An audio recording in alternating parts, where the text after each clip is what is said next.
Halo, selamat malam. Apakah suaraku sudah terdengar dengan jelas?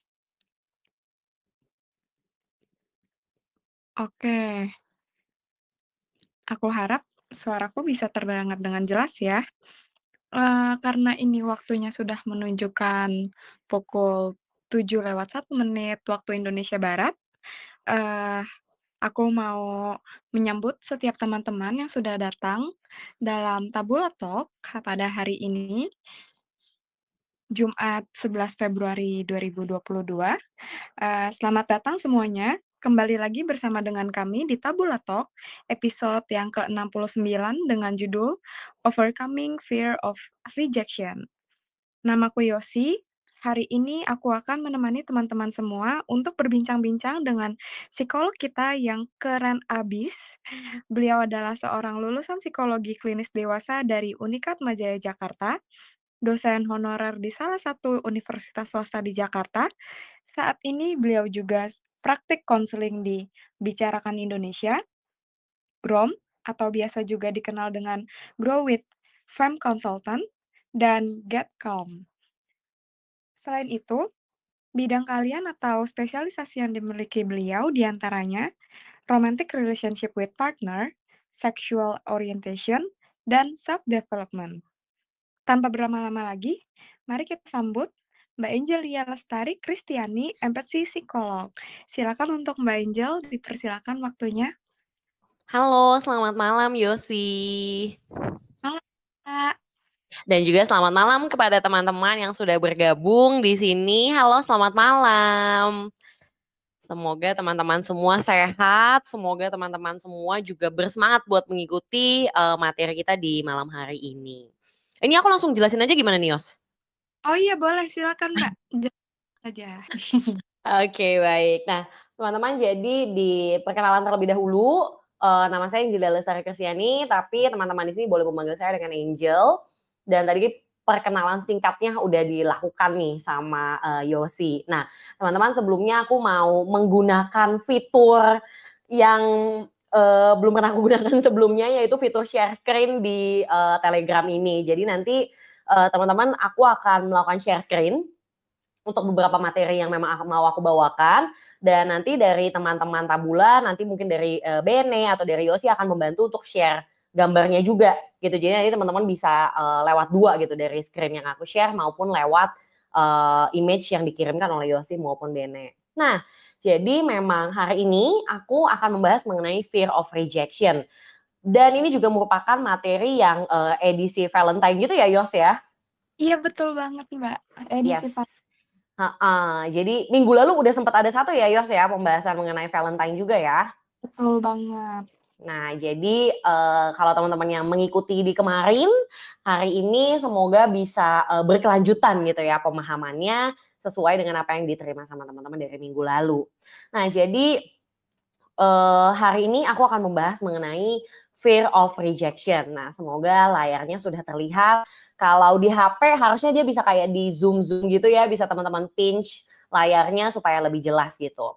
Tapi tenang aja, kalau memang masih tetap kurang jelas akan dikirim-kirim juga kok gambarnya. Nah, fear of rejection ini sebenarnya kita bisa bahas secara general. Sebelum kita akhirnya membahas mengenai rejection yang berkaitan dengan relasi atau yang berkaitan dengan tema Valentine kita. Nah, yang dimaksud dengan rejection atau penolakan gitu ya. Yang dimaksud dengan penolakan itu tuh sebenarnya apa sih, atau contohnya dalam kehidupan kita sehari-hari itu seperti apa?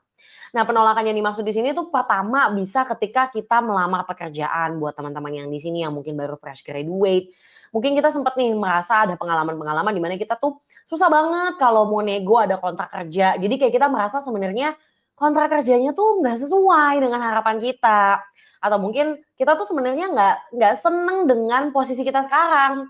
Ketika kita bekerja di satu posisi tertentu tuh kita sebenarnya nggak seneng. Tapi karena kita takut, kayak kita mikirnya adalah kayaknya kalau aku pindah ke tempat lain, udah nggak ada lagi deh yang mau terima aku. Kayaknya kalau aku pindah ke tempat lain, belum tentu aku tuh mendapatkan gaji yang lebih besar daripada yang aku dapatkan sekarang.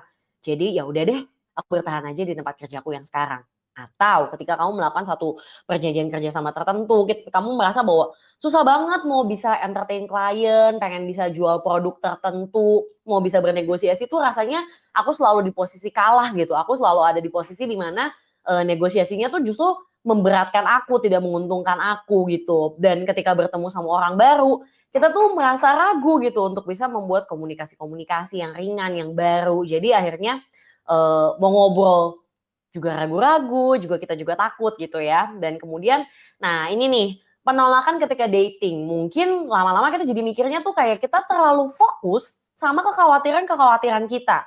Dia suka gak ya sama aku? Ngomong aku lancar gak ya di depan dia?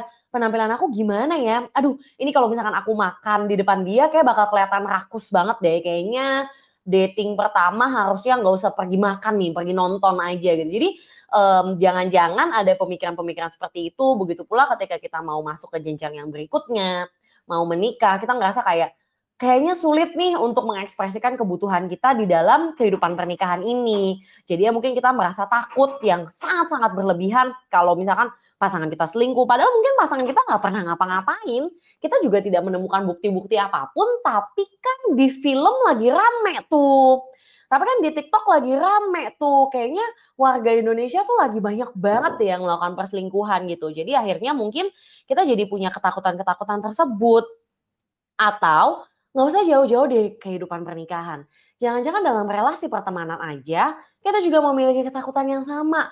Kayaknya teman aku nggak sesuka itu deh sama aku. Kayaknya temanku tuh punya pertemanan lain di luar temenan yang sama aku ini deh. Kayaknya aku menjadi temen yang nggak asik deh buat temanku. Jadi kadang dalam setiap relasi kita sering punya ketakutan-ketakutan akan penolakan. Penolakannya tuh nggak harus langsung, aku nggak nyaman sama kamu. Tapi bisa jadi itu tuh dalam kita berkomunikasi, bahkan sampai di level yang kayak penampilanku kayaknya tidak cukup oke gitu. Jadi penolakan itu can be anywhere, bisa kita temui dimanapun. Nah, masalahnya sakit hati katanya itu lebih sakit daripada sakit gigi katanya gitu. Mendingan sakit gigi daripada sakit hati. Kenapa? Karena ternyata physical pain atau sakit yang ditimbulkan secara fisik, misalkan kayak jempol kaki ketabrak meja gitu ya, atau kayak beset atau mungkin tangan kita berdarah, itu disimpan oleh memori yang sama di otak kita dengan emotional pain. Jadi kalau misalnya kita sakit yang karena fisik dengan sakit yang karena perasaan kita tersakiti, hati yang sakit, itu tuh sama. Jadi memang pain sendiri itu diasosiasikan dengan danger, adanya bahaya, ada potensi kerusakan. Makanya kenapa kita selalu menghindar dari pain. Kita selalu berusaha untuk menghindari rasa sakit. Dan bisa jadi rasa sakit itu salah satunya ditimbulkan karena emosional. Nah, jadi kalau misalkan kita lihat nih, ketika misalkan nih kita nggak sengaja minum kopi yang panas banget gitu. Dan kemudian kita merasakan sakit kan pada saat itu. Ya ampun gitu, lidahnya mungkin jadi kemeng, sakit banget. Pernah nggak sih yang kayak keminum kopi yang panas banget gitu. Nah, rasa sakit tersebut itu disimpan oleh otak kita. Sehingga besoknya ketika kita tuh mau minum kopi lagi yang mungkin panas atau kita melihat gelas yang serupa, kita tuh jadi jauh lebih berhati-hati. Kebayang ya? Jadi sakit yang pernah kita alami itu disimpan sama otak kita, sama memori yang ada di otak kita. Buat apa? Buat kita jadi lebih berjaga-jaga. Ketika besoknya mau minum kopi panas lagi, kita nggak langsung asal seruput. Tapi kita jadi lebih berhati-hati. Ditiup dulu mungkin, atau ditungguin dulu mungkin. Atau bahkan ada yang berganti. Jadi nggak mau lagi minum kopi panas. Ganti aja deh jadi ice coffee. Jadi bahkan menghindar dari sumber sakitnya. Nah, gimana kalau semua contoh sakit karena minum kopi atau cairan yang terlalu panas itu di-apply ke segala sesuatu yang berkaitan dengan pengalaman-pengalaman emosi kita. Kalau udah pernah sekali diselingkuhin, memori itu akan tersimpan di dalam otak kita sehingga kemudian kita jadi menghindar. Atau kayak berdasarkan pengalaman aku, kalau aku tuh pacaran sama orang yang seumuran, tuh menurutku egonya tuh masih sama banget. Jadi kayak aku masih sibuk nih sama karir. Ya dia juga sama-sama sibuk sama karir. Jadi kita sama-sama suka pulang malam dan kapan ketemunya. Nah, memori tersebut disimpan dalam otak setiap kali kita berantem. Akhirnya itu membuat kita berusaha untuk menghindar dan gak mau lagi nih punya pacar yang mungkin seumur gitu ya. Karena ngerasa kayaknya pengalaman sebelumnya sudah seperti itu. Jadi secara sadar atau tidak sadar, kita menghindar dari situasi-situasi yang berpotensi membuat kita kembali merasakan sakit. Caranya gimana? Ya kalau tadi contohnya dengan pacaran ya, kita menghindari tempat-tempat yang sudah pernah kita datengin. Karena merasa bisa menimbulkan rasa sakit yang sama. Kita berusaha untuk menjauh. Ya udah deh kalau gitu nggak mau pacaran sama yang seumuran. Maunya sama yang lebih tua atau maunya sama yang lebih muda gitu. Atau kemudian ya setiap kali ngelihat gambarnya dikit aja atau ngelihat orang yang mirip dengan dia, memorinya langsung muncul. Jadi nggak harus ketemu sama orangnya. Kita teringat dengan hal-hal yang lainnya aja, image-image yang lainnya, itu bisa memunculkan perasaan yang sama. Gitu. Jadi pada saat berkaitan dengan pain, ya akhirnya kita bisa terstimulus dengan banyak hal. Nah, kalau kita bahas tentang fear of rejection, aku mau kenalin nih satu istilah yang baru. Kalau teman-teman pakai HP, boleh nih sambil iseng-iseng buka apps Google gitu ya. Coba lihat nih, aku kenalin satu istilah namanya rejection sensitivity. Jadi kalau kita ngomongnya fear gitu ya, takut, mungkin kita akan mikirnya kayak, enggak, gue nggak takut gitu ya. Kita mikirnya misalkan kayak gitu kayak, untuk menyebutkan bahwa aku tuh takut kok kayaknya terlalu gimana gitu. Jadi kita bisa juga nih menggunakan istilah rejection sensitivity. Artinya kita menjadi pribadi yang cukup sensitif nih terhadap penolakan. Nah, rejection sensitivity ini salah satu penyebabnya itu bisa karena pengalaman kita di masa kecil. Mungkin teman-teman udah sering dengar bagaimana hal-hal yang kita alami sejak dulu, sejak masa kecil itu bisa berpengaruh dengan kita saat ini. Penolakan, pembiaran, atau segala bentuk kekerasan secara emosi yang diterima dari orang tua. Tanpa disengaja, kedua orang tua kita memang bekerja sehingga kita memang dibiasa untuk dititipin aja. Atau setiap kali kita mungkin menunjukkan prestasi tertentu, ekspresi dari orang tua kita tuh seperti tidak bangga gitu sama hasil kerja kita misalkan. Penolakannya bisa jadi tidak langsung, misalkan ya secara emosional dia tidak hadir. Akhirnya mungkin diwakilkan oleh om dan tante atau bahkan diwakilkan oleh babysitter, pengasuh yang seperti itu. Dan kadang orang tua bisa jadi sangat kritis terhadap anaknya. Mama lihat sepupu kamu itu ya, udah mau nikah loh. Terus itu tetangga depan, kalau nggak salah seumuran deh sama kamu. Itu kayaknya udah tunangan tuh kemarin. Kayak kalungan-kalungan gitu, mama tuh dapat undangannya. Padahal mereka seumuran loh sama kamu gitu. Jadi kamu sekarang masih kuliah-kuliah aja, mau lanjut lagi S2, kamu yakin gitu. Jadi akhirnya mungkin yang dilihat adalah karena sangat kritis atau hal-hal sepele ya, misalnya kayak dulu waktu mama seumuran sama kamu, berat mama itu tuh cuma 50. Sekarang kamu beratnya udah mau 60, gimana nanti kalau kamu hamil gitu misalkan ya, kalau misalkan ke anak-anak yang perempuan gitu misal. Jadi akhirnya bisa jadi orang tua kita tuh menjadi terlalu kritis atau ini di mana hal ini membuat kita menjadi anak yang bisa jadi tuh pemarah karena kita berusaha untuk melindungi diri kita dari kemungkinan-kemungkinan penolakan. Karena bingung cara ngedefense diri kita gimana. Karena nggak ngerti caranya untuk melindungi diri kita seperti apa, yang kita lakukan adalah kita jadi anak yang mungkin pemarah. Atau mungkin kita memang pernah terekspos dengan pengalaman perundungan atau bully ketika kecil. Sehingga bisa juga ini tuh mempengaruhi kita secara kepribadian gitu. Dimana akhirnya memang ada karakter atau sifat-sifat tertentu yang cukup rentan terhadap penolakan. Kita mungkin bisa sambil menilai diri kita sendiri.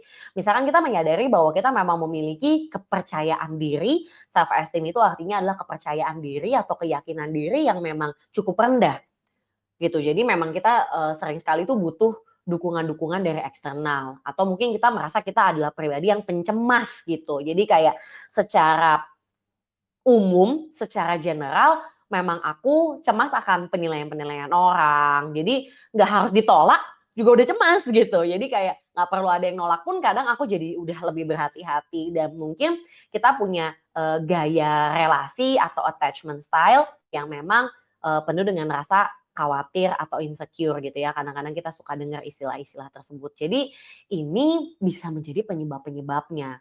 Nah, berikutnya teman-teman, ketika kita sudah tahu penyebab-penyebabnya, kayaknya aku nggak gitu deh. Mbak Angel, kayaknya aku nggak pernah deh mengalami hal-hal seperti itu. Nah, kita bisa mungkin nggak kepikiran gitu ya, kayaknya aku tidak mengalami hal tersebut. Nah, mungkin ini akan lebih mudah untuk kita cek to ourselves, apakah kita memunculkan perilaku-perilaku ini. Contohnya, perilaku yang biasa muncul untuk teman-teman yang sensitif terhadap penolakan itu adalah biasanya sering sekali punya banyak masker, punya banyak tampang atau topeng yang dibuat. Jadi kayak kalau lagi sama circle teman-teman aku yang SMP, kebetulan aku tuh sama teman-teman SMP aku tuh sekolahnya tuh internasional gitu. Jadi emang aku harus menampilkan di standar tertentu.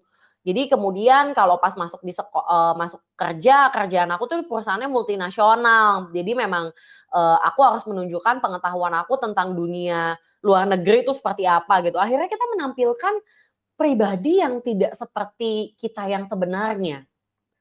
Ngerasa capek abis menjalin relasi gitu, ngerasa capek abis pergi ngobrol sama orang karena aku harus iya untuk suatu topik yang aku nggak seneng gitu. Aku harus ikutan ngomongin orang yang sebenarnya gue nggak punya masalah sama dia, tapi aku jadi harus ngomongin orang itu juga. Atau kalau dalam bentuk relasi, sebenarnya aku tuh nggak pernah suka yang namanya PDA.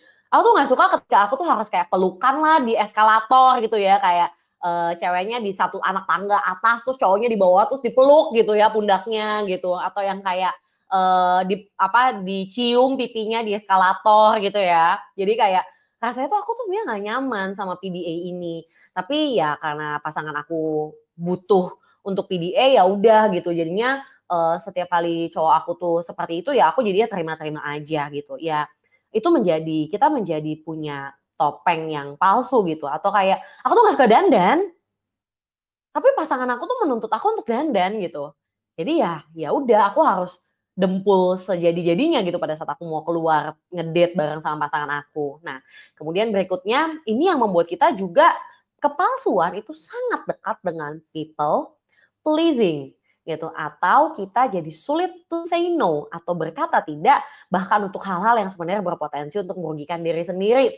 Disuruh nemenin pacarnya main game sampai subuh, sampai jam 3 pagi, padahal jam 7 pagi kita ada kelas sama dosen gitu ya, terus kita tuh harus presentasi, atau kita sebenarnya besok jam 6 pagi harus nemenin mama kita lari pagi. Jadi kita harus olahraga jam 6 pagi, harusnya kita tidur cukup, tapi kita malah baru tidur jam 3 karena harus nemenin pacar kita main game. Tapi kita nggak berani untuk berkata tidak. Atau kayak kita harus mengeluarkan uang karena teman-teman kita janjian mau beli handphone tertentu, atau mau beli peralatan makeup tertentu, atau mau beli pakaian tertentu gitu, dan atau barang elektronik tertentu, dan kamu tidak bisa menolak itu, padahal uangmu nggak cukup. Padahal kamu nggak punya uangnya. Kamu jadi harus minta uang sama mamamu lebih di luar uang saku yang kamu diberikan kepada kamu misalkan. Dan dalam sebuah relasi bisa jadi dibandingkan aku jadinya sering sakit hati karena aku ngerasa bahwa kebutuhanku sering gak dipenuhi, better aku mematikan aja kebutuhanku. Bersikap seolah-olah, oh ya gak apa-apa kok kalau kita nggak makan makanan kesukaanku. Nggak apa-apa kok kalau kita nggak menonton film yang aku suka. Atau nggak apa-apa kok kalau kita tuh, jadi kita selalu ngomongnya adalah, oh nggak apa-apa gitu. Pada saat kita sebenarnya tidak sedang baik-baik saja. Atau yang muncul adalah jadi pasif agresif. Pasif agresif artinya kita nggak pernah benar-benar ngomong kalau kita tuh nggak suka. Kita tuh nggak pernah benar-benar bilang bahwa kita tuh sebenarnya nggak mau gitu melakukannya. Tapi kita juga nggak benar-benar pasif dan diam dan memendam semua perasaan, pikiran, dan kemauan kita. Yang jadi adalah kita lupa, emang kita mau nonton itu ya? Atau kayak, ya ampun maaf banget aku telat gitu, telatnya sampai 1 jam karena kita diajak buat ketemu sama perkumpulan dari teman-teman dari pacar kita yang kita tuh sebenarnya nggak suka gitu sama perkumpulan dari pacar kita ini. Kita ngerasa bahwa pacar kita tuh selama sama teman-temannya itu malah menjadi pribadi yang tidak menyenangkan gitu, dan kamu pun sebenarnya nggak seneng gitu sama perkumpulan dari teman-temanmu, dari pacarmu ini. Tapi kemudian ya karena pacarmu mau pergi sama dia, jadi mau nggak mau kamu tetap ikut, tapi jadinya pasif agresif. Misalkan kayak, ya lupa banget emang kita udah janji ya mau ketemu sama temenmu. Aduh aku udah bikin janji lagi sama mamaku. Dan akhirnya kamu jadi misalkan gak ikut. Atau kayak bentuknya adalah ngeluh gitu misalkan kayak, aduh aku capek banget tahu yang kayak gitu. Jadi akhirnya kita bisa jadi akhirnya tuh melakukan suatu hal secara tidak efektif. Dan tanda-tandanya sendiri dari rejection sensitivity adalah kita bisa, maksudnya gini, jadi maksudnya tanda-tanda rejection sensitivity ini adalah pada saat kamu menjadi orang yang sensitif terhadap rejection, ini adalah bentuk-bentuk perilaku yang muncul. Jadi kalau kamu adalah orang yang sensitif terhadap penolakan, biasanya kamu juga menjadi terlalu sensitif terhadap perubahan dari ekspresi wajah lawan bicara kamu. Apalagi sekarang kita semua pakai Zoom, pakai Teams, pokoknya pakai media video online gitu ya, misalkan pakai Google Meet. Kita cuma bisa melihat layar, ya segede layar laptop kita aja kan gitu. Kita cuma bisa ngelihat orang-orang yang mukanya segitu doang gitu. Nah, terus kemudian kita melihat kok pas lagi aku presentasi mukanya dosennya tuh kayak mengernyit gitu, kayak alisnya tuh kayak naik gitu. Atau kayak kok matanya kayak disipitin gitu, kok kayaknya dari ekspresi wajahnya aku kayak salah ngomong deh gitu. Ya padahal mungkin dia lagi gatel gitu ya, atau mungkin dia lagi diajak ngomong sama orang lain di ruangan di mana dia berada, terus dia jadi mengernyit gitu. Atau dia jangan-jangan sambil iseng-iseng buka WhatsApp web dan dia mengernyit akan chat yang sedang dia baca di WhatsApp web gitu. Tapi kan kamu lihat di kamera dan kamu melihatnya dia lagi mengernyit dan kamu merasa itu ditujukan ke kamu. Begitu pula nggak harus pas lagi online ya, tapi pas pada saat ketemuan langsung juga gitu. Biasanya kita pribadi yang sensitif terhadap penolakan itu sangat-sangat sensitif juga terhadap ekspresi wajah dari lawan bicara kita. Jadi kita tuh menebak, ini orang seneng gak ya sama aku? Dia setuju gak ya sama pernyataan aku? Dia kenapa-kenapa gak ya sama sama request aku gitu, sama apa yang aku inginkan gitu. Jadi kita bisa lihat bahwa kita menjadi sangat sensitif tuh terhadap hal tersebut. Atau kita bisa coba buat cek gitu ya ke diri kita sendiri. Apakah kita punya aktivitas fisiologis atau fisiologis tuh artinya biologis ya secara tubuh gitu yang terlalu tinggi. Contohnya apa Mbak Angel? Aktivitas fisiologis yang terlalu tinggi itu misalkan adalah kita tuh sangat mudah merasa deg-degan dalam kondisi-kondisi yang seharusnya tuh kita nggak deg-degan gitu misalkan. Jadi kayak mau presentasi di depan kelas, itu tuh udah keringet ngucur ya segede-gede jagung di dahi kita, itu ketek udah sampai basah gitu ya, kayak jadi benar-benar padahal kalau kita ngeliat teman kita yang lain gitu ya di kelompok kita yang mau presentasi, kok dia kayak santai-santai aja, masih bisa minum teh botol dulu sebelum presentasi gitu. Tapi kitanya udah panik banget pada saat kita mau presentasi. Jadi kayak atau kita tuh adalah orang yang kukunya tuh hancur saking seringnya kita gigit. Atau bahkan kita tuh punya area di rambut kita yang botak saking kita punya kebiasaan mencabut-cabutin rambut kita sendiri pada saat kita merasa kayaknya aku mau ditolak deh gitu. Jadi kayak pada saat kita merasakan takut gitu ya, takut akan penolakan tersebut, kita merasa bahwa ini kayak tanda-tandanya aku ada mau ditolak gitu. Nah, muncul tuh aktivitas-aktivitas fisiologis, fisik yang jadinya tuh terlalu tinggi.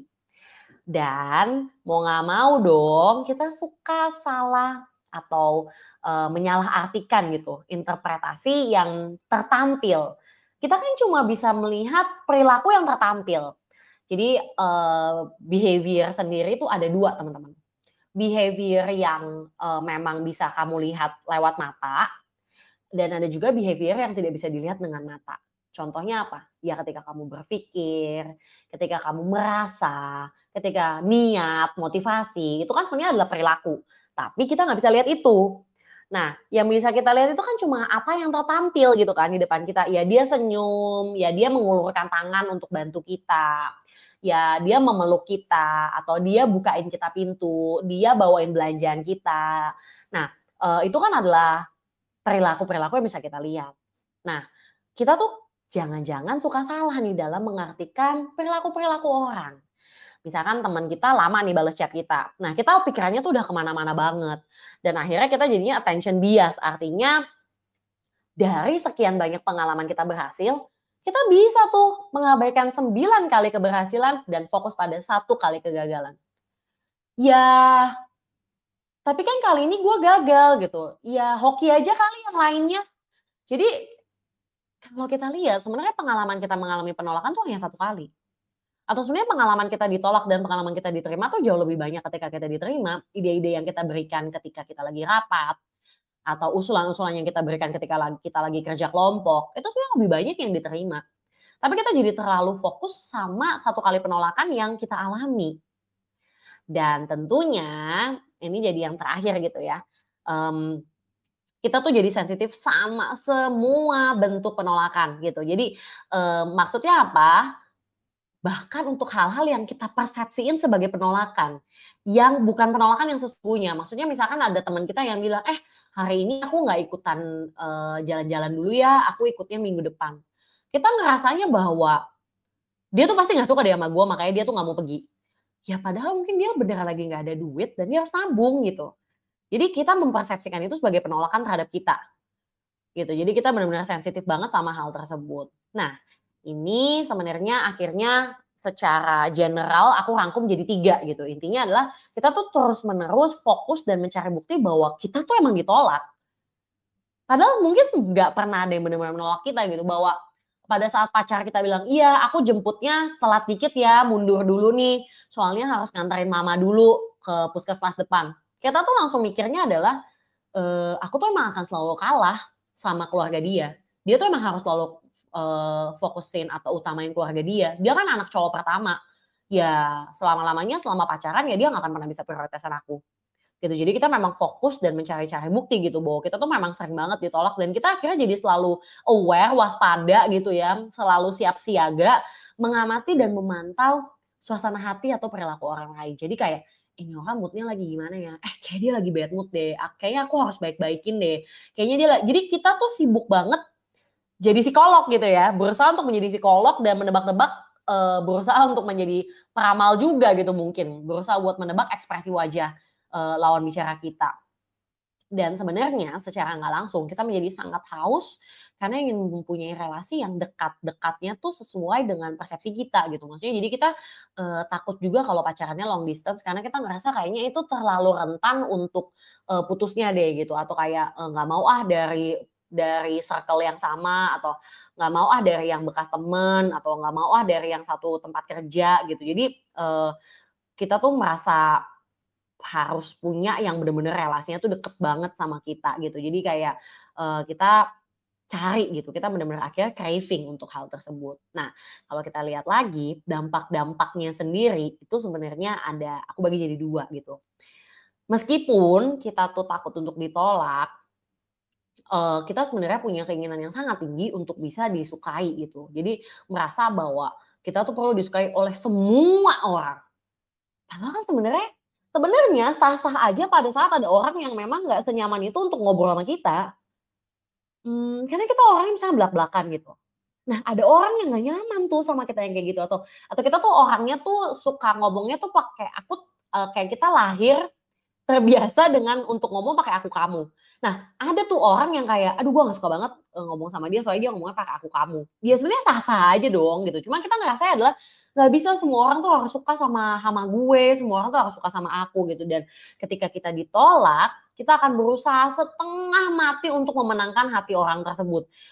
Jadi kita bekerja keras untuk kayak, apa ya, segala bentuk hal yang dia butuhkan tuh kita berusaha untuk penuhi. Padahal kita nggak akan pernah bisa memuaskan semua orang. Ya, kalau misalkan memang ketika kita pertama kali ketemu sama mamanya dia dan mamanya dia tuh terlihat, nggak terlalu nyaman dengan kita. Ya, mamanya tuh baru pernah ketemu sama kamu 1 kali. Berikanlah dia kesempatan untuk mengenal kamu lebih lagi. Dan mungkin mamanya dia tuh nggak nyaman sama kamu sekarang, ya dia melakukan itu ke semua pacar-pacar yang sebelumnya juga gitu. Ya emang orangnya kayak gitu, tapi kita merasanya kayaknya ada yang salah sama kita, sehingga kemudian akhirnya kita jadi people pleaser banget, yang kayak apapun yang dia minta akhirnya berusaha untuk kita penuhi. Dan ini membuat kita justru jadi sulit untuk bisa menjalin relasi. Karena kita tuh bisa jadi merusak hubungan yang sebenarnya sedang baik-baik saja. Karena kita takut banget gitu ya, takut banget kalau kayak penolakan tuh dalam salah satunya bentuknya itu misalkan kayak perselingkuhan gitu. Misalkan kayak kita merasa bahwa kita tuh bisa ditinggalkan sama pasangan kita yang sekarang. Jadi sebelum dia melakukan perselingkuhan, kita tuh udah siap siaga dulu gitu. Dan akhirnya ketika ada satu text message yang kita nggak kenal dari siapa, itu kita bisa udah langsung menuduh dia gitu. Dan akhirnya perilaku yang muncul adalah kita jadi agresif gitu. Jadi kita marah ketika kita tuh mengalami penolakan sekecil apapun. Misalkan kayak, temenin gue pipis dong gitu ya. Cewek-cewek kan suka banget ya kayak gitu. Nah pas teman kita dengan asertifnya bilang kayak, nggak deh gue lagi nanggung nih ngerjainnya. Terus kamu tuh ngerasa kayak, ih cuma disuruh nemenin pipis doang kok nggak mau sih gitu. Atau kayak, kesannya konyol ya gitu. Cuma sebenarnya itu memang terjadi gitu. Kita mengalami hal itu yang kayak, kenapa sih kamu nggak mau pasang DP kamu sama aku? Kenapa sih kamu nggak pernah mau upload aku di Instagram kamu? Aku nggak pernah ada di feed kamu sih.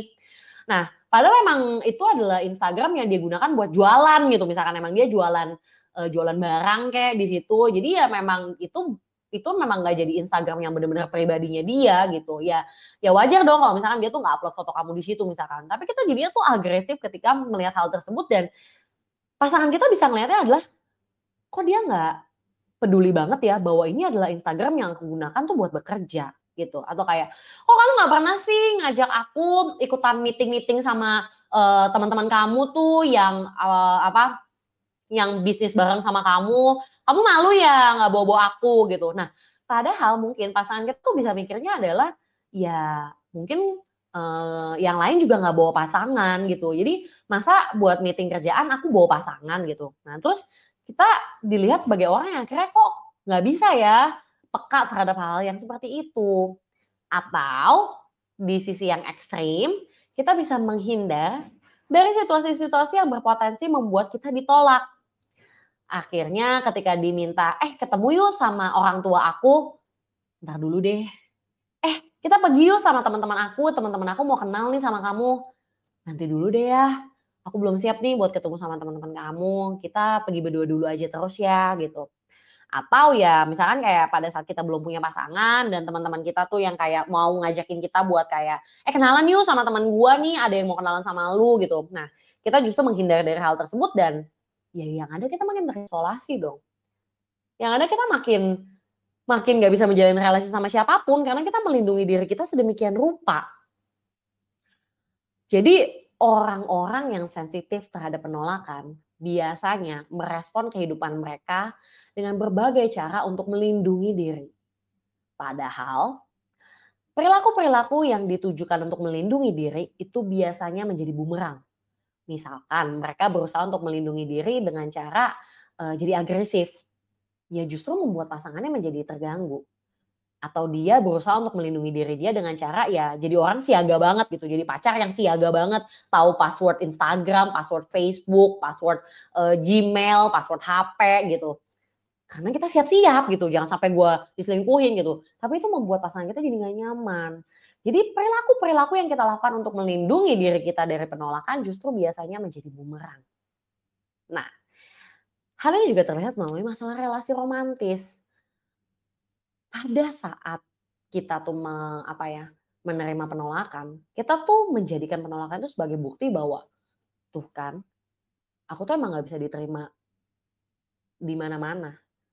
Tuh kan, emang aku tuh emang adalah orang yang nggak berharga," gitu. Kayak satu kali penolakan, misalkan nih, kamu mau punya bisnis baru gitu, misalkan kamu punya bisnis baru, terus kamu lagi nawarin, bisnis ini gitu ke orang gitu, kayak, gue lagi jualan lipstik nih gini, kayak gini kayak gini kayak gini kayak gini, lu mau invest nggak?" Penolakan dari satu orang itu membuat kamu tuh merasa bahwa kayak bisnis gue tuh emang nggak worthy deh untuk dijalani gitu. Jadi kayak dari satu penolakan aja, kita menjadikan penolakan itu sebagai penolakannya itu penolakan terhadap diriku. Jadi aku tuh adalah pribadi yang tidak berharga dan tidak layak gitu. Dan kemudian dalam sebuah hubungan, ini tuh dia akan selalu stay alert. Dia akan selalu dalam kondisi siaga, dia akan selalu dalam kondisi bersiap-siap. Bersiap-siap buat apa? Ya buat suatu saat ditolak aja. Kayak ditolak apa gitu. Sehingga dia akan selalu merasa nggak aman.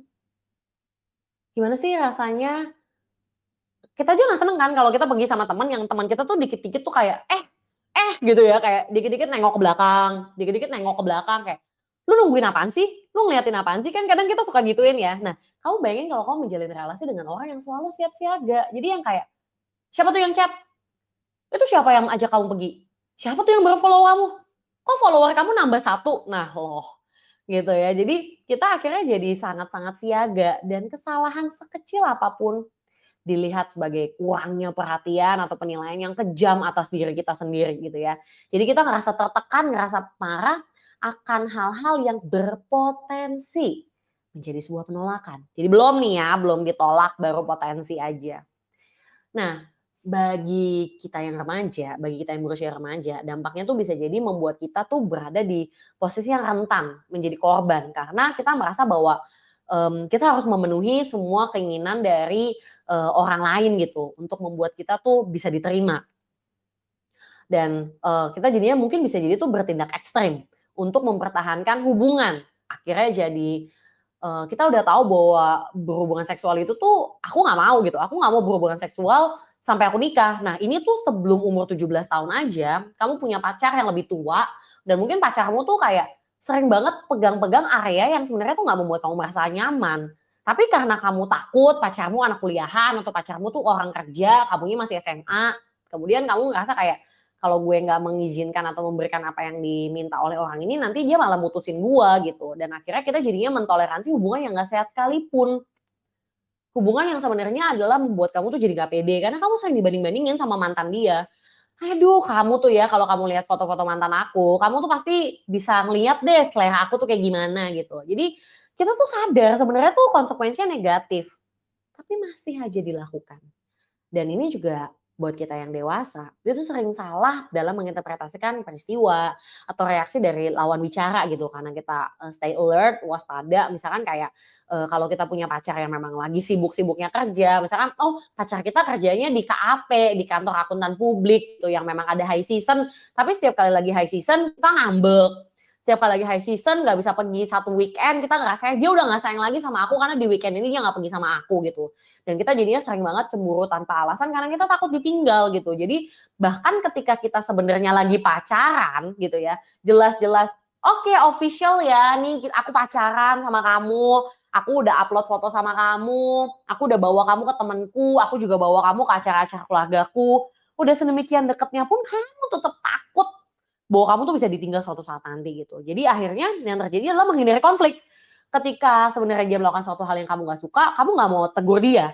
Kamu gak mau ngomong bahwa aku tuh sebenarnya keberatan dengan hal tersebut. Kayak, kenapa harus gue yang bayarin lagi ya nonton? Ini kok makan sekarang dibayarin lagi sih, padahal makannya mahal banget dan sebenarnya aku gak mau makan mahal-mahal kayak gini. Kok dia minta dibeliin kemeja lagi sih? Kok dia minta dibayarin pulsa yang kayak gitu? Jadi kayak, tapi kamu gak mau menghindar, kamu gak mau bahas gitu yang kayak, sayang kenapa bayar pulsa aja mesti sama aku ya gitu, emang kenapa? Emang uang yang kamu tabung tuh kemana gitu, itu kan sebenarnya bisa kamu tanyain gitu, tapi kita berusaha untuk menghindar dari hal tersebut.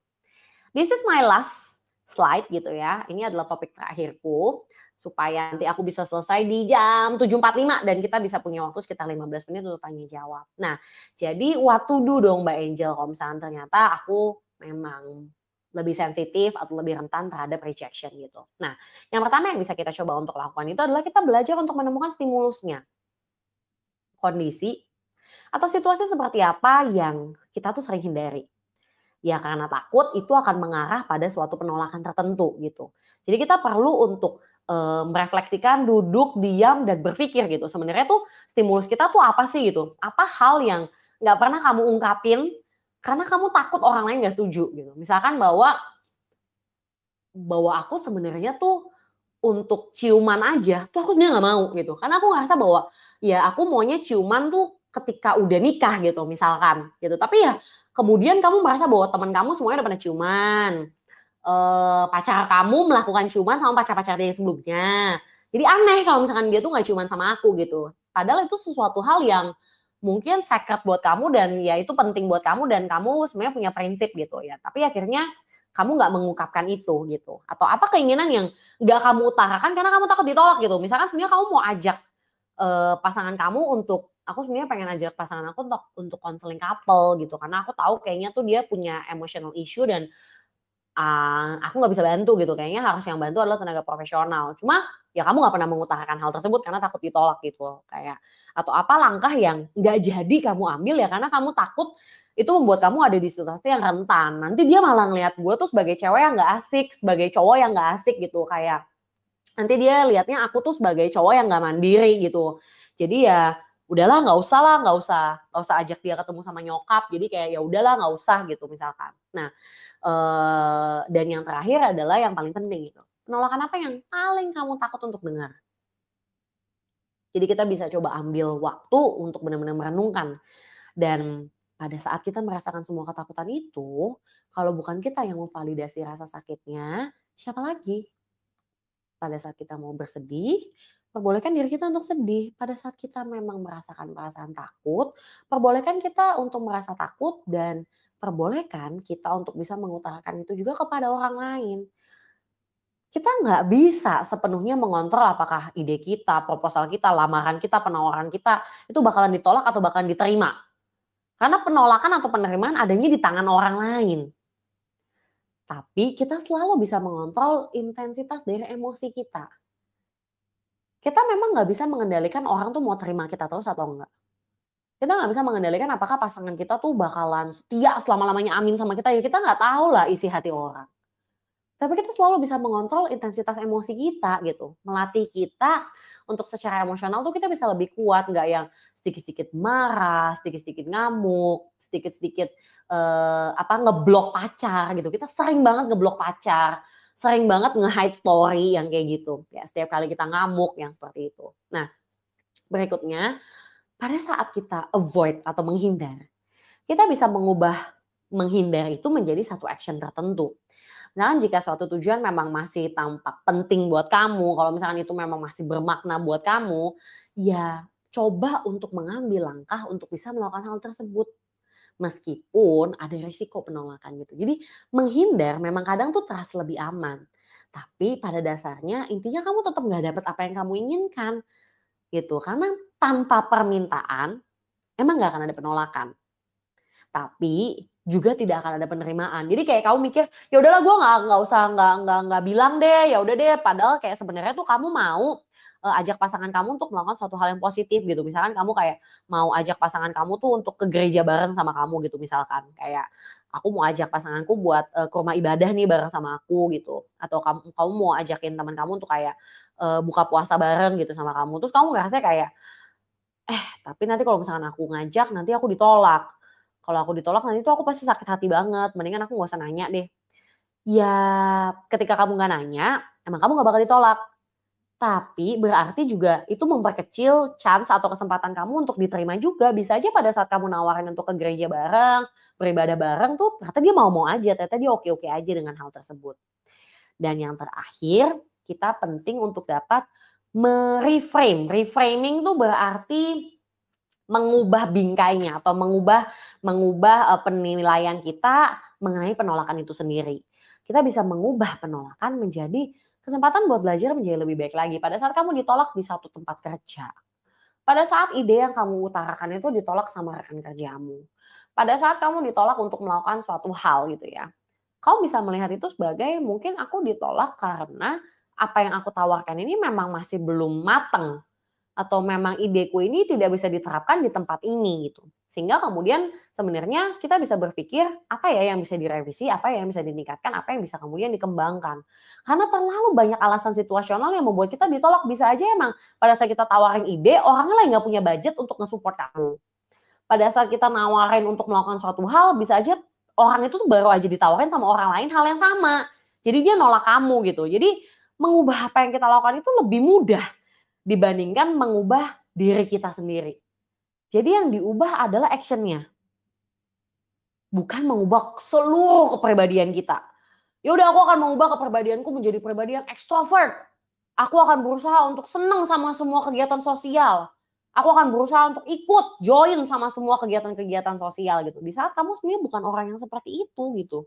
Dan percayalah, kamu akan tetap ketemu kok sama cowok atau cewek yang mau menerima kamu yang nggak se-ekstrovert itu juga gitu. Jadi apa gunanya juga ya kita kemudian menolak diri kita yang sebenarnya. Oke, di aku jamnya pas banget nih, jam 7.45 ya, Yos. Jadi itu tadi adalah, yang aku bisa bagikan ke teman-teman dan kita mungkin sekarang mau mulai nih bergeser ke sesi Q&A-nya. Oke. Wah, menarik banget ya teman-teman, topik hari ini. Terima kasih Mbak Angel untuk, sharing session-nya hari ini.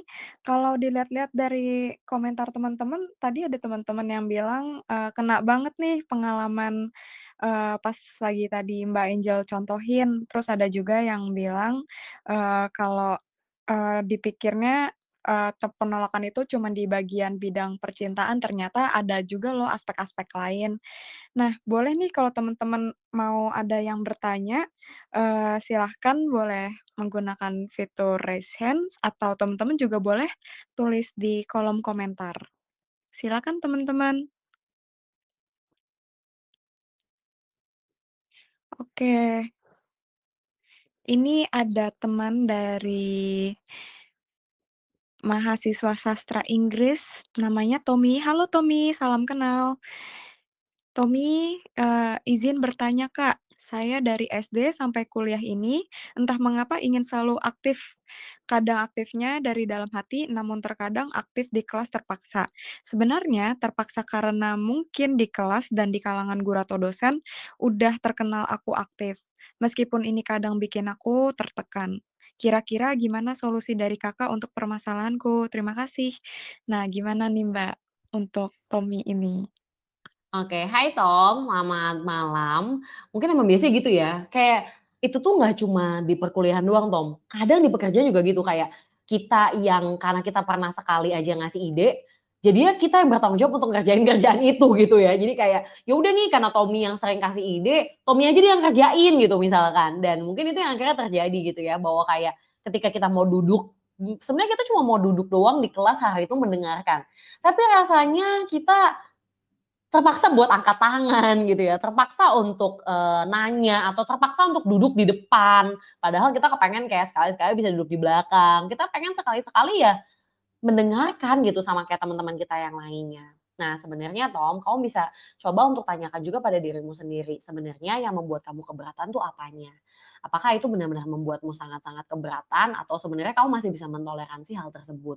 Selama itu masih membuat kamu merasa cukup nyaman, kalau kamu mau sesekali tetap raise hand, tetap angkat tangan dan tetap aktif tuh nggak masalah. Dan sebenarnya pada saat kamu merasa, apa ya, terutama pada saat aktifnya itu yang terpaksa gitu ya, yang bukan dari dalam hati. Pada saat seperti itu, kita perlu untuk bersikap baik hati pada diri kita sendiri, bahwa nggak apa-apa loh mengalami hal tersebut, bahwa nggak apa-apa loh ketika kita tuh mau istirahat sejenak, gitu. Jadi, pada saat kita sedang tidak mau aktif, secara asertif, ada istilah namanya asertif gitu ya, yaitu ketika kita mengutarakan apa yang ada di pikiran kita tanpa menyakiti perasaan orang lain.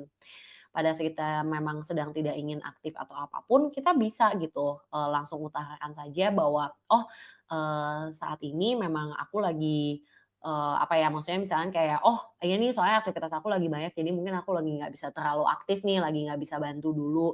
Tapi nanti di pertemuan yang berikutnya aku lebih bisa bantu kok," yang seperti itu misalkan. Jadi, nomor satu, tanyakan dulu sama dirimu sendiri, sebenarnya seberapa nyaman sih kamu gitu ya, keaktifan sejauh apa yang mau kamu berikan, dan kemudian berikutnya ya kamu bisa secara asertif juga mengutarakan itu sama orang yang berkaitan.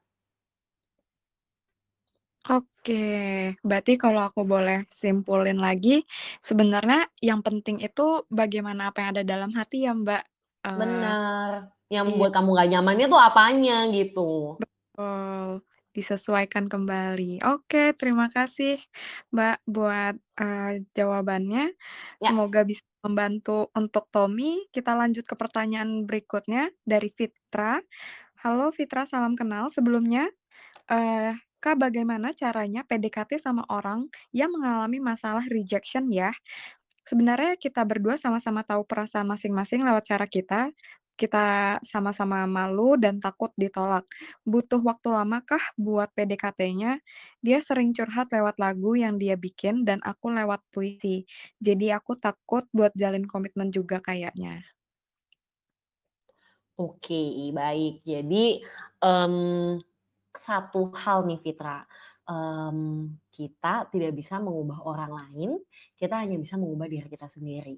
Jadi, pada saat kita bersama dengan orang yang memiliki, sensitivitas terhadap penolakan gitu ya, kita tidak bisa membuat dia menjadi orang yang nggak sensitif lagi terhadap penolakan gitu. Yang bisa mengubah dia untuk menjadi orang yang tidak lagi sensitif terhadap penolakan adalah dirinya dia sendiri. Yang bisa kita lakukan salah satunya itu adalah, eee, menjadikan hubungan kita dengan dia sebagai hubungan yang aman gitu. Bahwa setiap kali kita mau beraktivitas, setiap kali kita mau pergi gitu misalkan ya kita berikan informasi yang jelas, "Aku dalam 1 bulan ini mungkin akan sibuk nih dengan pekerjaan kuliahku, jadi mungkin aku nggak akan sesering itu ketemu sama kamu. Tapi, hanya 1 bulan ini aja kok aku memang lagi sibuk," gitu. Jadi kita memberikan, komunikasi yang memang aman gitu. Jadi kita juga secara terbuka dan to the point, kita mengutarakan hal-hal yang memang ada di pikiran kita. Tapi kalau kita berharap untuk kita bisa mengubah orang tersebut, maka itu akan menjadi hal yang berbeda. Sehingga salah satunya yang Fitra lakukan adalah lakukan bagiannya Fitra. Gitu. Dan kalau butuh waktu berapa lama nih untuk PDKT-nya, akhirnya hanya Fitra dan pasangan Fitra tersebut yang bisa menentukan seberapa jauh kalian sudah menjadi lingkungan yang aman untuk satu sama lain.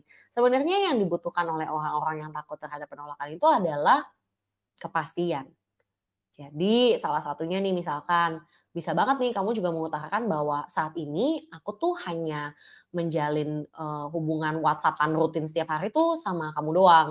Karena aku sedang berusaha untuk mengenal kamu lebih jauh gitu. Jadi memang sekarang tuh aku chat-annya cuma sama kamu doang gitu.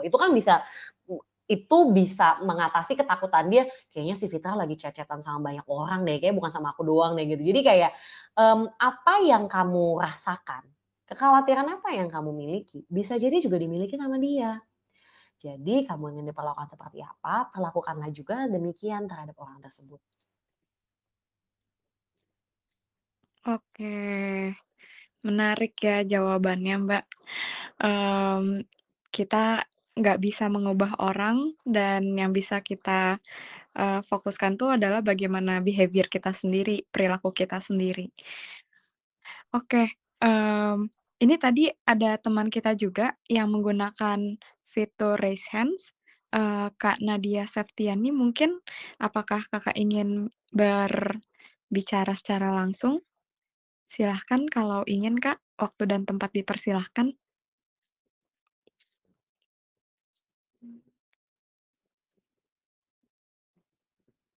Oke, apakah ada kendala?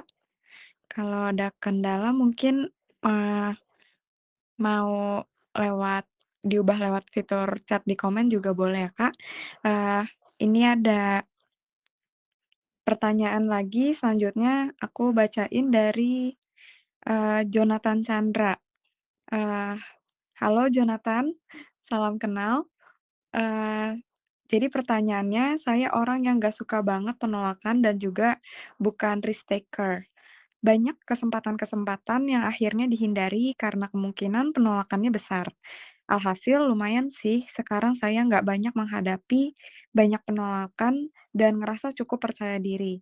Cuman, lumayan takut nih posisinya. Gimana nanti kalau akhirnya dapat penolakan? Apakah perlu seseorang mendapatkan penolakan?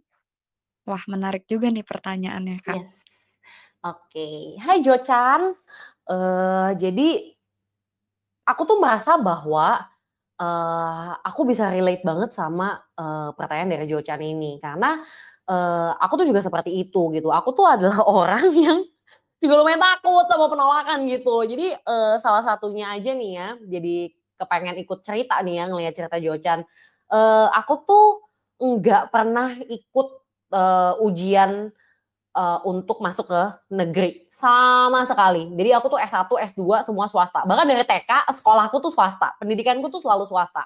Padahal aku tahu bahwa psikologi di negeri itu tuh sangat bagus gitu. Nah, pada saat dari S1 aku mau ke S2, itu tuh semua temanku itu tuh udah mendorong aku untuk, "Ya udah cobain aja negeri, cobain aja negeri." Tapi karena aku juga punya ketakutan yang sangat besar akan penolakan, aku memutuskan untuk enggak coba sama sekali ujiannya. Jadi sampai sekarang itu aku nggak pernah tahu apakah sebenarnya aku tuh, layak untuk masuk ke dalam universitas negeri gitu. Jadi sampai sekarang tuh aku nggak pernah tahu tuh, mmm, gimana gitu, karena akhirnya ujung-ujungnya aku masuknya ke swasta lagi ke swasta lagi. Jadi, mungkin sama kali ya, kayak gitu juga kali ya Jochen ya, maksudnya kayak, daripada gue ditolak, mending gue nggak coba, kan nggak ditolak gitu ya jadinya ya. Nah, tapi apakah penolakan itu perlu? Sebenarnya lebih ke gini Jochen, pada saat kita menjadi orang yang kemudian tidak pernah mengalami, penolakan sama sekali, kita menjadi pribadi yang rentan. Yang terjadi adalah, apa yang terjadi pada saat seorang anak itu tidak pernah jatuh. Pada saat dia jatuh, dia akan merasa bahwa itu adalah suatu hal yang benar-benar, kesalahan yang sangat besar gitu. Padahal semua temennya udah terbiasa untuk jatuh gitu. Jadi kayak misalnya nih ada anak kecil yang, setiap kali dia belajar jalan itu benar-benar tangan papa mamanya tuh siap untuk jagain dia. Itu yang membuat akhirnya anak ini tidak pernah merasa jatuh sama sekali. Dan pada saat dia kemudian harus berdiri di kakinya sendiri, dia jadi tidak tahu bagaimana caranya untuk berjalan dengan benar. Pada saat jatuh gimana caranya nih untuk bangkit lagi gitu. Nah, jadi penolakan itu sebenarnya dibutuhkan karena penolakan itu tuh udah pasti terjadi dalam bentuk apapun. Semua orang pasti akan memiliki kesempatan untuk mengalaminya gitu. Dapat kesempatan nih ya, nyebutnya adalah sebagai kesempatan. Dan itu yang akhirnya membuat kamu mengeluarkan pertanyaan ini, gimana nanti kalau akhirnya dapat penolakan? Karena kita melindungi diri kita sedemikian rupa terhadap penolakan. Belajar untuk berteman dengan penolakan dimulai dari hal-hal yang sederhana sebenarnya gitu. Yaitu adalah lewat teman-teman kita gitu, lewat orang-orang di sekitar kita, lewat orang-orang yang membuat kita merasa aman dan nyaman, ya cobalah untuk mengutarakan hal tersebut ke mereka gitu. Kalau kita punya ide-ide yang baru, kita bisa coba untuk utarakan dulu sama orang yang dekat sama kita, sehingga ketika mereka memberikan masukan, kita udah jauh lebih bisa terima gitu. Karena ujung-ujungnya tetap harus diutarakan kan gitu. Jadi tentu aja penolakan ada manfaatnya. Wow, berarti sebenarnya penolakan itu bukan suatu hal yang kita generalisir sebagai suatu hal yang negatif banget gitu ya, Mbak, ternyata Bener. Jadi tuh kadang Yos, penolakan itu tuh suatu hal yang netral. Yang membuat itu mmm, menjadi buruk adalah reaksi kita terhadap penolakan. wah, menarik menarik. Ternyata, hal yang selama ini kita suka hindarin itu kita perlukan juga ya, teman-teman. Oke, terima kasih banyak, Mbak, buat jawabannya. Ini juga sangat, eee, menjadi pelajaran juga buat aku sendiri. Ini di sini ada Kak Ica, mungkin, ingin bertanya secara langsung, boleh Kak Ica?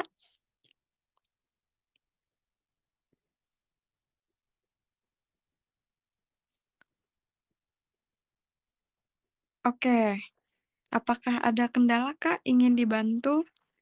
Atau masih ada teman-teman lain di sini yang ingin bertanya?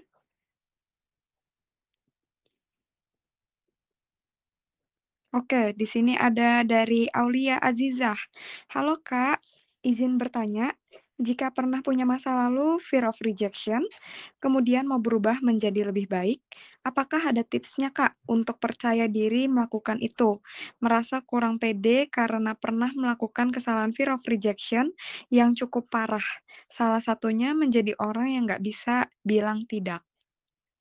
Oke, baik. Jadi, apa nih yang bisa dilakukan gitu ya, pada saat kita tuh, susah banget untuk bisa kemudian menolak gitu ya, untuk atau berkata tidak. Nah, salah satunya sebenarnya yang tadi aku udah sempet bahas. Nah, semoga nanti di scroll-scroll ke atas ada image-nya yang bisa di-download gitu ya. Salah satunya adalah kita coba buat temuin dulu stimulusnya gitu. Maksudnya adalah yang kita tuh sebenarnya takutkan, khawatirkan, hindari, itu tuh sebenarnya apanya. Eee Perkataan bahwa kamu tuh ditolak gitu ya, atau kemudian kemungkinan bahwa, itu tuh membuat kamu merasa rendah diri, atau itu membuat kamu merasa ditinggal, atau itu membuat kamu merasa sendiri, atau apa gitu. Apanya sebenarnya yang perasaan yang muncul dalam diri kita. Jadi itu yang kemudian perlu untuk kita cari dulu. Kalau misalnya memang itu membuat kita merasa menjadi orang yang kayaknya tuh, aku kok kayaknya orang yang sendirian gitu, jadi kita harus temukan bukti yang menunjukkan dari ketakutan kita tersebut. Bener nggak sih ada? Bener nggak sih itu yang terjadi gitu? Jadi temukan dulu stimulusnya gitu, kondisi dan situasi seperti apa sebenarnya yang kita tuh benar-benar hindari. Dan yang paling penting adalah memvalidasi perasaan, bahwa boleh banget loh Aulia untuk merasakan hal tersebut. Kalau saat ini aku masih memang belum percaya diri, oke, aku akan coba dengan skop yang lebih kecil. Oke, aku akan coba untuk melakukan hal yang lebih sederhana, yang lebih simpel, yang lebih mudah untuk aku lakukan terlebih dahulu gitu. Kalau misalkan nih, salah satunya adalah nggak berani untuk bilang tidak. Maka mungkin salah satu yang bisa dilakukan itu adalah, mungkin nggak bener-bener bilang enggak, tapi bisa jadi adalah menunda. Misalkan kayak, eee, "Sorry banget nih aku nggak bisa lakuin itu sekarang, gimana kalau misalkan aku lakukan itu besok?" Gitu. Jadi akhirnya kita tidak benar-benar melakukan penolakan, tapi kita memberikan opsi lain yang lebih memperhatikan diri kita sendiri. "Maaf banget nih, aku nggak bisa nih ikutan patungan dengan uang 150.000. Gimana kalau aku patungannya dengan uang yang sesuai dengan kapasitasku, aku masukin 75.000." Jadi akhirnya belajar untuk bisa ketemu di tengah, belajar untuk bisa ketemu di eee, jadi kita tetap bisa memenuhi apa yang kita ingin capai gitu. Jadi nggak bener-bener menyerahkan seutuhnya gitu ya ke lawan bicara kita. Gitu Aulia. Mantap.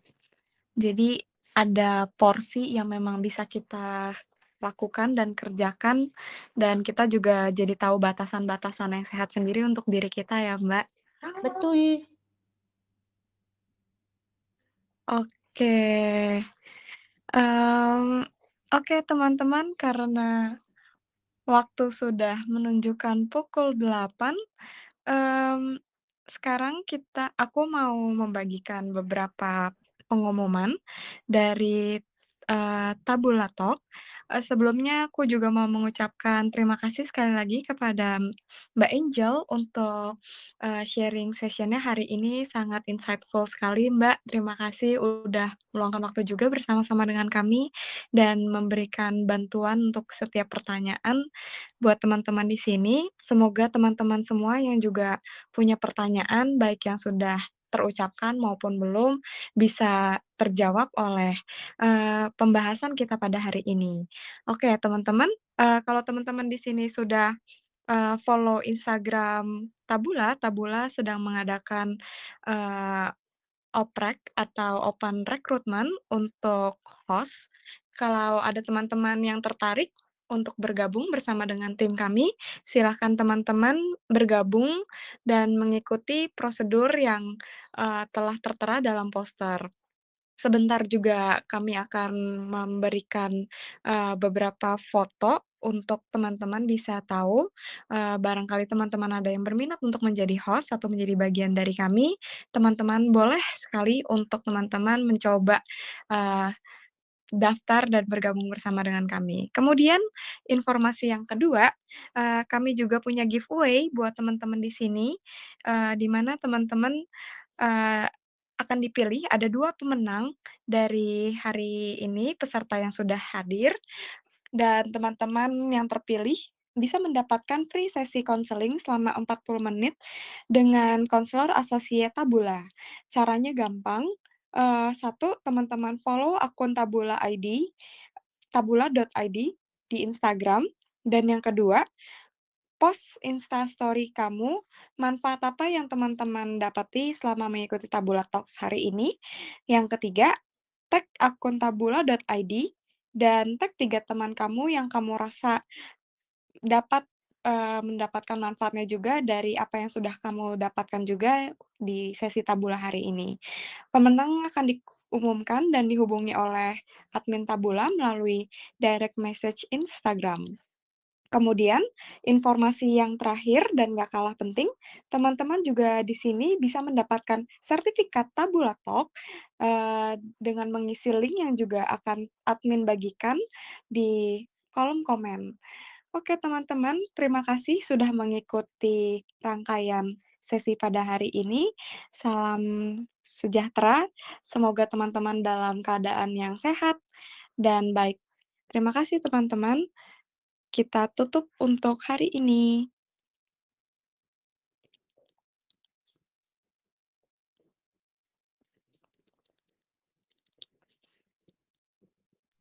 Terima kasih teman-teman, selamat malam, sampai ketemu di Tabula Talk berikutnya.